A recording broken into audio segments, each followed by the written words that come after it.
Hello and welcome to the Learning Commons Wish Workshop on Time Management and Avoiding Procrastination. So why is time management important in college?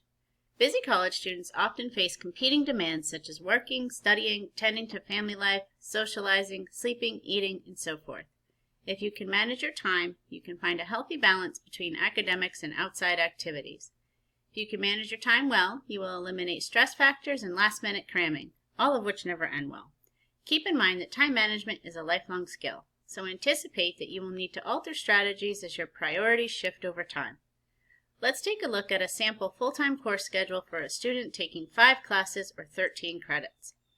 This actually looks pretty easy with 3 days of classes from 10 to 1.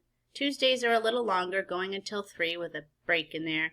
And look at that, only one short class on Thursday. This is a piece of cake, right? Well, what's missing from this schedule? 80% of community college students work at least part-time. Now let's add 18 hours of work each week to this schedule. Things are not looking quite as open, but what is still missing?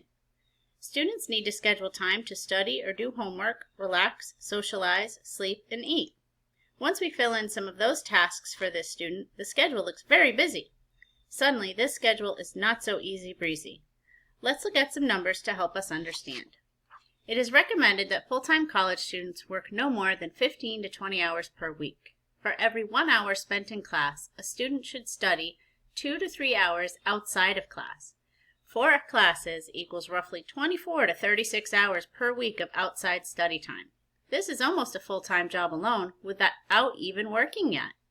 Adding a job could leave you with only 12 hours a day to sleep, eat, socialize, and so on. Time is precious, so plan. Make a plan and stick to it. Planning has its own set of challenges, especially if you procrastinate. What do you avoid doing? I will find a million things to do before I finally make myself fold clean laundry. Overcoming procrastination is an extremely difficult battle we fight with ourselves. Step 1 is to prioritize and organize. Consider the importance of tasks, deadlines, and the realistic amount of energy needed to complete them. I like to make to-do lists. Others may find a planner useful. Record important due dates and other appointments. Cross things off when completed. It feels good, really. Consider the place where you study. Take control of your environment. Can you focus at home with distractions or other temptations around? Do you have all of the technology you will need? Where can you go to be the most productive? Think about this before you plan to study. In addition to where, you need to consider the when. Be honest with yourself. If you're not a morning person, don't fool yourself into thinking you will wake up every day at 7 a.m. to study. Maybe you're a night owl. Bang it out then. Study when you know you will be alert and when you can focus. It is easy to feel overwhelmed with many assignments due at the same time and the stress of work and life. It's best to break tasks into smaller, more manageable bits. Instead of focusing on, oh man, how am I ever going to complete a 10-page research paper, focus on one step at a time. For example, today I will decide on the topic of my paper and find one resource from the library. On Wednesday, I will read the resource I found, take notes, and locate one more article. This doesn't seem quite as daunting as a 10-page paper. Figure out an approach that works for you. Some people prefer to get the easy tasks out of the way first. This can build a sense of accomplishment and energy to tackle the more challenging tasks. It can build momentum. Other folks prefer to tackle the big bear first. This can lead to reduced stress and a sense of relief. Personally, I like to take down the big bear first, as I don't enjoy the feeling of a dreaded project hanging around. I like to get rid of the biggest source of stress first, then it feels like smooth sailing. If you're not sure what works best for you, try it both ways. The Pomodoro technique is a strategy you may find useful in structuring your study time. You will need some sort of timer.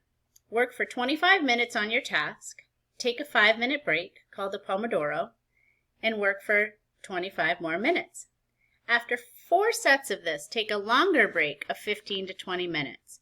During these breaks, be mindful that whatever you choose to do does not steal your attention for longer than 5 minutes. If you know your mom always talks to you for at least 20 minutes, don't call her. If you know you can easily get sucked into social media for an hour, don't pick up that cell phone. If you know you can't play a video game for only 5 minutes, don't touch it. If you're not touching your phone, how will you keep track of time? Use a regular stopwatch, a kitchen timer, or try an app if it will not be too distracting.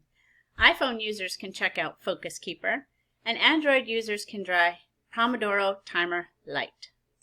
The most crucial but tricky genuinely to earn is to reward yourself for good time management and task completion. Just to make sure the reward is comparable to the task. Ask yourself, is 30 minutes of textbook reading worth an hour on social media? I don't think so.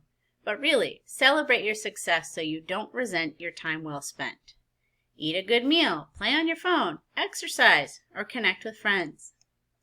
Time management is an individualized skill that requires honesty and discipline. If you want to be successful and stress-free student, consider finding the system that works best for you. Thank you for listening to these tips, your friends in the Learning Commons.